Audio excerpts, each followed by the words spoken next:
Everyone, I hope you all are great and doing fantastic in your life. मैं आज आपसे एक बहुत इंपॉर्टेंट न्यूज़ शेयर करने वाली हूँ रिलेटेड टू फार्मा।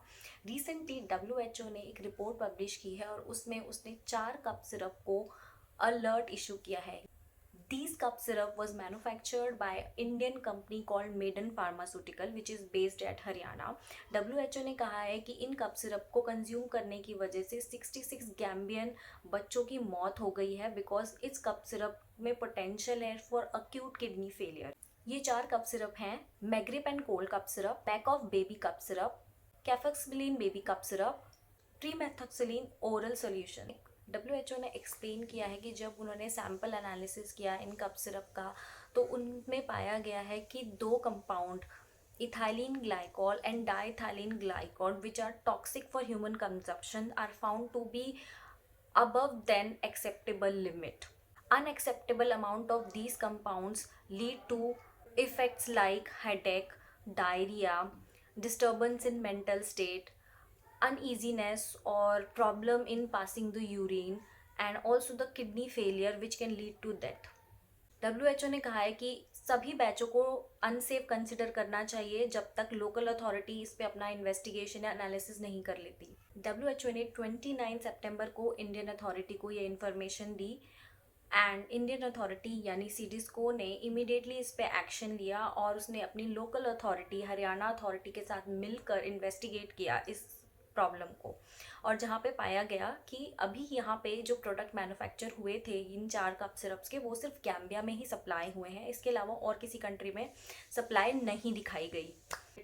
वैसे तो जो इम्पोर्टिंग कंट्री है इस केस में जैसे अफ्रीका, उसको क्वालिटी सैंपल एनालिसिस करना चाहिए था before releasing of these drugs into the market.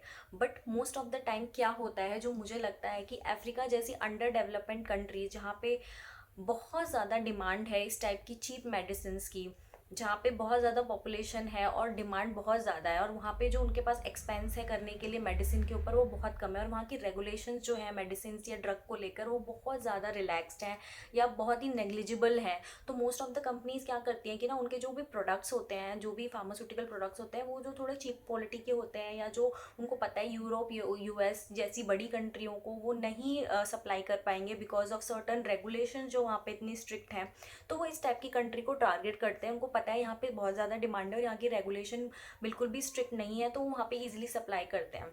इस केस में भी ऐसा ही देखा गया है कि सिर्फ गैम्बिया में ही वो मटेरियल सप्लाई और किसी भी जगह पे नहीं हुआ बिकॉज ऑफ कोर्स वो एक ऐसी कंट्री है जहाँ पे अच्छी खासी रेगुलेशंस नहीं है, तो मटेरियल का निकलना बहुत ईजी है। लेकिन अब जब ये केस इतना बड़ा बन चुका है और जिससे 66 बच्चों की मौत हो चुकी है, तो ऑफ कोर्स ये अंडर इन्वेस्टिगेशन है और इन्वेस्टिगेशन के बाद ही पता चलेगा, क्योंकि WHO ने ये ज़रूर कहा है कि अभी इस मेडिसिन का डायरेक्ट लिंक डेथ से नहीं साबित हुआ है और अभी और इन्वेस्टिगेशन होगी, उसके बाद ही मामला क्लियर होगा और तब तक ये सारे ड्रग्स अलर्ट पे रहेंगे। अगर इसके बारे में कुछ अपडेट आता है तो मैं आपको ज़रूर बताती हूँ। तब तक के लिए thank you so much, bye. अगर आपको ये वीडियो अच्छा लगा होगा तो प्लीज़ लाइक करना, शेयर करना और सब्सक्राइब करना। थैंक यू सो मच, जुड़े रहिए और फार्मा न्यूज़ के लिए। Bye bye.